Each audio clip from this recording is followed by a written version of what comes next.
Halo teman-teman semua, balik lagi di channel Web Programming Unpas bersama saya Sandika Gali. Dan kali ini kita masih ada di seri mengenai sistem login lengkap menggunakan CodeIgniter 3. Oke, dan sekarang kita masuk ke episode keempat, yaitu mengenai login. Oke, langsung aja ya. Kita buka kembali hasil yang sudah kita buat dari video sebelumnya. Oke teman-teman, ini hasilnya. Jadi di video sebelumnya itu kita sudah berhasil membuat sebuah method registration di dalam controller auth kita. Ya, kalau teman-teman ingat di sini kita review dulu sedikit ya. Kita sudah berhasil menjalankan sebuah form validation untuk mengecek tiap-tiap elemen input yang ada di halaman registration. Oke, jadi kalau misalkan validasinya sudah berjalan dan lolos, maka data akan disiapkan lalu disimpan ke tabel user. Ya, jadi silakan teman-teman dilihat kembali dulu, kita review sedikit ya. Kalau teman-teman nonton video sebelumnya, sebetulnya pada metode registration ini ada yang kurang ya saya tambahkan. Jadi sebelumnya kita kurang menambahkan parameter true pada input nama dan email. Jadi buat teman-teman yang belum menambahkan silakan ditambahkan dulu. Ini untuk menghindari XSS ya atau cross-site scripting. Dan ini kita harus tambahkan juga di depan sini sebetulnya untuk mensanitasi input kita ya. Kalian boleh tulis HTML special chars untuk membungkus inputnya. Ya, jadi sebetulnya saya sudah kasih sedikit anotasi ya. Jadi kalau teman-teman lihat ini harusnya sudah ditambahkan. Silakan tambahkan lagi untuk yang email. Sudah ya, untuk yang password itu nggak perlu. Karena password mungkin saja memang ada karakter spesialnya. Ya sudah ya, itu sedikit security yang kita tambahkan. Lalu teman-teman ingat ya, di video sebelumnya kita buat beberapa nilai default.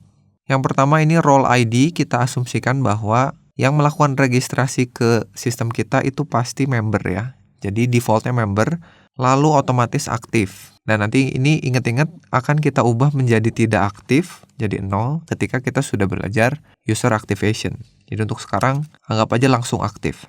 Nah sudah ya, jadi sebetulnya kalau kita lihat hasilnya, halaman registrasi sudah jalan, sekarang yang perlu kita lakukan adalah login.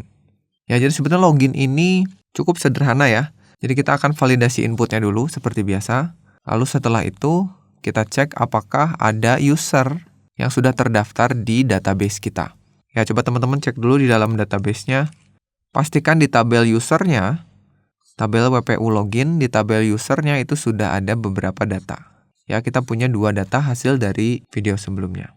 Nah, jadi yang pertama dicek adalah emailnya. Ada nggak emailnya di dalam tabel? Kalau ada, baru nanti kita cocokkan passwordnya. Sip ya teman-teman ya, jadi silakan sekarang kembali lagi ke codingannya.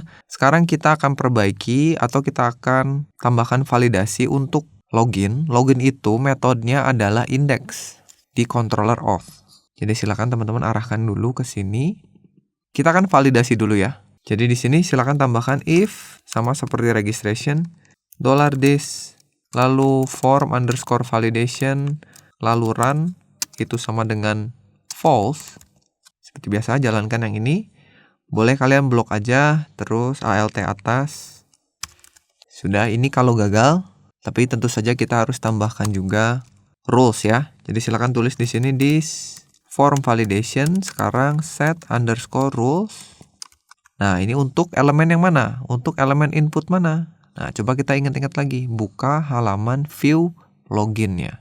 Ya, jadi ada di folder view, folder auth, lalu login. Ya, itu silakan dibuka. Kalau sudah, coba kita cek namanya apa. Nah, ini yang pertama nih. Yang pertama namanya email, untuk kolom email. Yang kedua name-nya password untuk password. Ya, jadi cuma 2.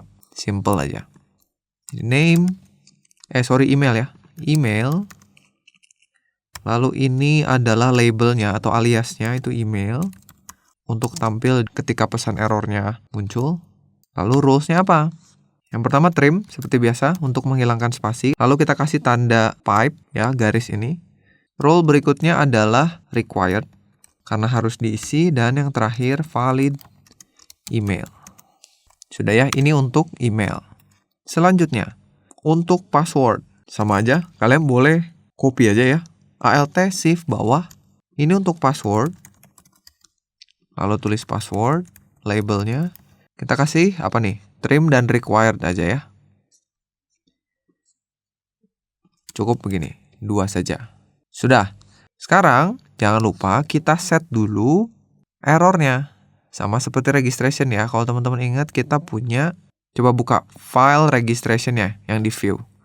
Ada di auth registration. Kita akan copy errornya. Nah, ini ya, kita punya error. Kalian boleh copy, supaya nanti loginnya sama juga. Ada pesan error ketika form validation-nya gagal. Klik login, view-nya kita simpan di bawah input email, name-nya email, lalu kopikan sekali lagi, simpan di bawah password. Name-nya ganti password. Sudah. Jadi kalau kosong, sekarang kita coba ya. Refresh. Oh, ada error. Kenapa nih katanya? Auth line 17. Nah, ini kurung buka, kurung tutup ya. Run itu adalah sebuah metode. Jadi kalian harus kasih kurung buka, kurung tutup. Save, refresh. Sudah, cobain. Kosongin, kita klik login. Belum nih. Coba lihat teman-teman. Ini kayaknya kita belum memberikan metode dan action pada formnya. Lupa ya. Coba balik lagi ke view login. Nah, ini dia nih. Cari form.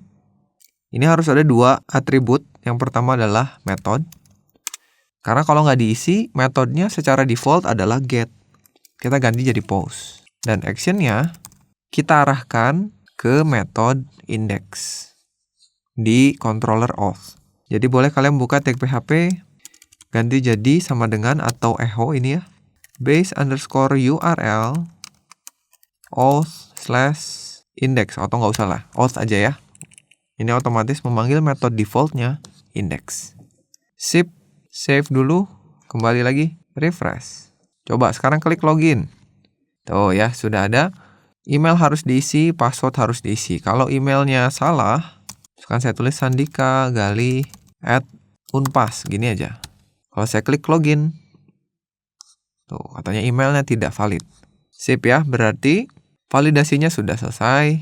Tinggal kita jalankan else-nya di sini. Nah, else ini ketika validasinya lolos gitu ya, atau sukses. Di sini kita jalankan fungsi loginnya. Nah, supaya nanti metode ini nggak terlalu panjang ya. Gimana kalau kita pindahkan ke dalam metode lain? Jadi nanti saya tulisnya di sini gini. $this lalu login. Nah, nanti kita bikin metode namanya login di controller auth ini. Paham ya? Nah, tapi nanti metode login ini saya mau bikin dia sebagai metode private yang hanya bisa diakses oleh kelas ini saja. Jadi nggak bisa diakses lewat URL. Ya, biasanya saya suka menandainya dengan menambahkan underscore di sini. Supaya nanti ngasih tahu, oh ini metodenya private gitu. Ya, ini cara saya aja. Jadi kalau validasinya udah lolos, kita jalankan login. Tinggal kita bikin di bawah sini fungsi loginnya. Kalian boleh tulis private, bukan public ya. Function underscore login. Ini hanya buat memisahkan aja supaya metode ini nggak terlalu panjang. Nah, sekarang isinya apa nih? Coba. Yang pertama, kita akan ambil dulu email dan password yang sudah lolos validasinya. Jadi saya bisa punya email yang diisi dengan apa? This input post namanya email. Oke. Terus kita punya password. Itu this juga input post lagi password. Sudah, jadi kita sudah dapetin nih 2 email dan passwordnya. Tinggal sekarang kita coba query ke database, cari user yang emailnya sesuai dengan yang kita tulis di sini. Jadi caranya kalian boleh gini, ambil data user, lalu kita query this db, ya ini pakai query buildernya CodeIgniter, get underscore where, ya, jadi select bintang from tabel user, bacanya gitu, where, pakai array, emailnya sama dengan, nah gitu ya, pakai panah karena di array, $email. Nah gitu. Jadi ini bacanya select bintang from tabel user, where email sama dengan email. Nah terus di akhir kita pengennya dapat 1 baris, jadi kasih metode row underscore array. Begini. Ya, coba kita lihat. Kalau saya var dump, ini nyoba dulu ya. Lalu $user, gini. Terus kita matikan dulu ya, pakai die di sini supaya scriptnya nggak jalan lagi. Kita lihat, save dulu ya, terus refresh. Kalau saya memasukkan email, yang emailnya ada di dalam tabel user kita, harusnya nanti seluruh data usernya dikembalikan. Ya, ini passwordnya kalian boleh isi sembarang aja karena belum kita cek. Klik login. Tuh ya, jadi ada nih user yang namanya ini. Semua datanya dikembalikan. Oke. Sekarang, kalau saya ulangi tapi emailnya nggak ada. Misalkan Sandika Gali, tapi Gmail. Nah, kalau ini nggak ada di database. Klik login. Nah, 0 ya. Berarti nggak ada nih. Oke. Tapi tadi ada yang kurang ya. Kalau misalkan saya salah menulis email, kayak gini. Kalau saya klik login, katanya emailnya nggak valid tapi ininya kosong. Nah, ini mesti kita benerin. Coba kalian ke login lagi, cari email. Nah, ini ya. Di sini kita tambahin value lagi, seperti registration. Lalu kita panggil PHP. Lalu echo, kita tulis apa? Set_value ya. Set value dari email. Gini. Supaya nilainya nggak hilang. Coba save, balik lagi. Kita salahin lagi emailnya. Password sembarang, klik login. Nah ya, masih ada. Oke, sip, dah. Yang password nggak usah, karena biarin password harus ngetik ulang aja. Sudah, kita hilangkan lagi vardamnya. Sekarang kita udah dapat datanya nih. Kalau bener, baru kita cek. Ceknya gimana? Jika ada usernya, jadi if, kalian boleh tulis $user tidak kosong, begitu ya, tidak null. Jadi tidak sama dengan null. Atau biar gampang langsung aja gini. If $user, maka usernya ada. Ya, nanti kita belakangan kita isi. Else apa? Tidak ada user dengan email itu. Ya, berarti langsung gagalkan saja loginnya. Kita kasih pesan error. Kalian boleh nyontek yang registration aja. Nah, ini ya. Kita pakai yang ini. Kalian boleh copy aja. Insertnya nggak usah dibawa. Nih, jadi kalau misalnya usernya nggak ada, kasih dia alert. Kasihnya jangan sukses ya, biar merah tuh danger. Ya, pesannya apa? Misalnya pesannya email is not registered, gitu kali ya. Jadi emailnya belum pernah terdaftar. Betul nggak? Ya, kita coba save dulu. Refresh. Kalau saya masukinnya Gmail, passwordnya sembarang aja. Jadi diceknya email dulu, klik login. Tuh, email is not registered. Sip. Nah, sekarang kalau usernya ada. Kalau usernya ada, cek lagi. Usernya aktif nggak? Atau saya simpannya di sini ya. Ini, jika usernya ada. Ya, saya kasih contekan. Kalian kalau mau dikasih contekan silakan, kalau enggak juga nggak apa-apa. Ini jika usernya aktif. Walaupun pada kasus kita sekarang usernya pasti aktif ya. Tapi nggak apa-apa, supaya nanti kalian nggak perlu modifikasi lagi, kita siapin sekarang.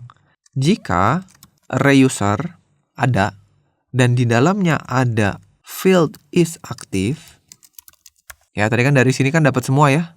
Namanya, emailnya, passwordnya, is aktifnya, dapat semua. Kalau is aktifnya sama dengan 1, berarti dia aktif kan? Kalau gagal, kalau 0 misalnya ya, berarti kan belum aktif. Kasih lagi error. Nih, copy lagi. Kasih tahu bahwa sekarang jangan email is not registered, tapi email atau this email apa nih? Has not been activated gitu ya. Jadi email ini belum diaktifasi. Kita coba. Kebetulan sekarang semuanya aktif ya. Kita bikin aja, kita paksa di database-nya. Kalau Sandika ini is aktifnya jadi 0 aja. Oke, kita bikin manual. Kita cek. Kalau Sandika, passwordnya sembarang. Klik login. Tuh ya, ada. This email has not been activated. Sip, balikin lagi aja jadi 1. Dah. Apa lagi? Sekarang kalau aktif, cek passwordnya baru ya. Cek passwordnya. Bener nggak? Caranya gini. Kalian tulis if, kita pakai function di PHP namanya password_verify. Ya, ini untuk menyamakan antara password yang diketikkan di login form dengan password yang sudah di-hash. Nanti dicocokkan sama fungsi ini. Jadi parameter pertama adalah password yang diambil dari kolom input ya. Yang ini. Itu sama nggak dengan password yang ada di data user ini. Ya, jadi user password. Itu sama nggak? Kalau sama berarti berhasil loginnya. Tapi kalau gagal, artinya apa? Passwordnya salah. Gitu. Jadi boleh di-copy lagi pesan errornya. Sekarang kita kasih apa? Wrong password. Ya, jadi passwordnya salah. Topeknya kecil aja. Supaya konsisten ya. Hanya depannya aja yang huruf besar. Balikin ke login. Coba save dulu. Kita cek. Refresh. Pakai yang Sandika. Masukin password yang salah. Ini password benernya itu kalau nggak salah 1234. Sekarang kita coba 123. Klik login. Tuh, salah ya. Sip, berarti tinggal kita masuk ke sini. Kalau bener gimana? Nah, kalau bener, ada dua hal. Yang pertama, kita siapin data di dalam session. Oke, supaya bisa dipakai di halaman user nantinya. Datanya nggak akan kita simpan semua, ya karena khawatir juga kalau kita nyimpen semua data termasuk password. Yang kita butuhin hanya emailnya dan role-nya apa. Ya, dia tuh admin atau member biasa. Jadi kita siapin datanya. Yang pertama, emailnya. Kita isi dengan data user, email. Lalu yang kedua, role ID-nya. Data user, role ID. Nah, ini untuk menentukan yang role ID ya. Role ID ini untuk menentukan menunya nanti. Jadi kalau admin menunya pasti lebih banyak daripada member. Oke, tapi itu di video yang akan datang lah. Oke, datanya sudah disiapkan, lalu kita simpan ke dalam session. This session, kita set underscore user datanya dari variabel data, ya, array data yang ini. Oke, nah kalau sudah tinggal kita arahkan ke view yang kita mau. Ya, kalau admin arahkan ke view admin, ke controller admin dan view admin. Kalau user arahkan ke controller user dan view user. Ya, sampai saat ini kita belum punya controller user dan admin. Ya, kita cuma punya controller auth aja. Anggap aja gini, nanti kita mau bikin user dulu aja. Ya, kita fokus ke user aja. Nanti kita punya halaman user. Oke, meskipun nanti halaman user ini kita akan bikin di video berikutnya, nggak apa-apa. Yang penting sekarang kita siapin dulu aja controllernya ya.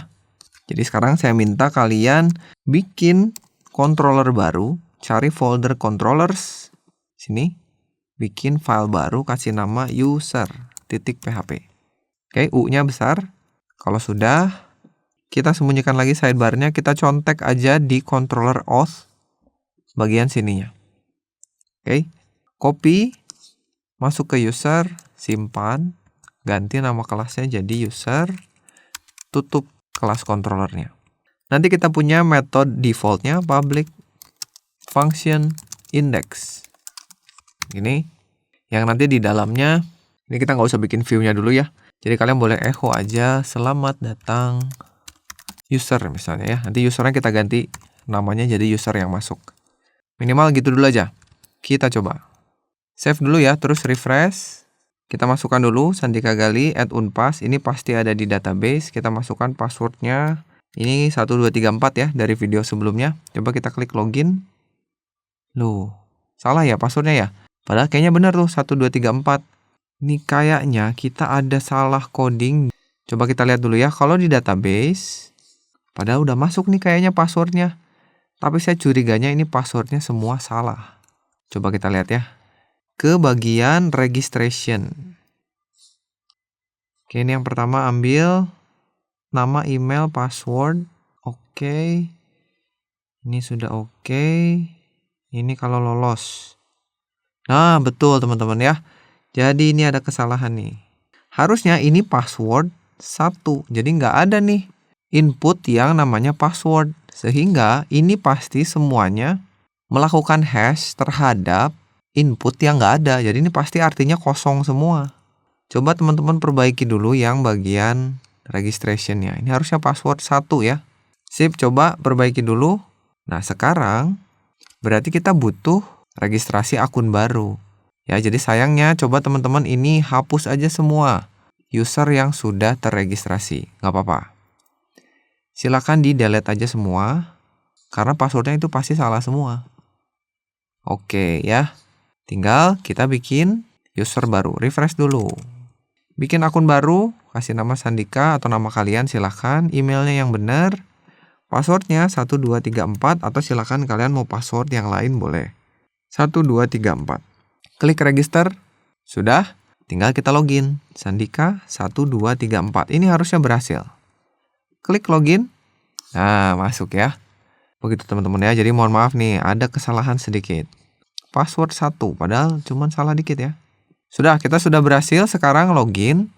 Tapi tampilnya selamat datang user. Sekali lagi view-nya nggak akan kita buat di video ini. Ya, sekarang kita akan masuk lagi ke controller user. Sekarang kita coba ambil data dari session. Ya, kan tadi waktu kita login, mana tadi?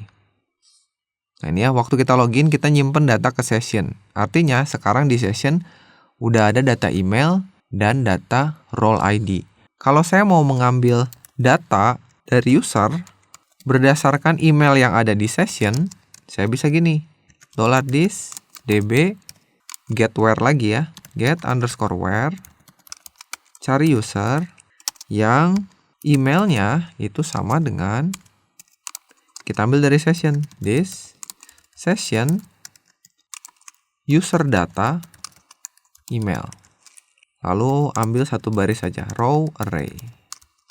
Oke, harusnya data user semua didapatkan.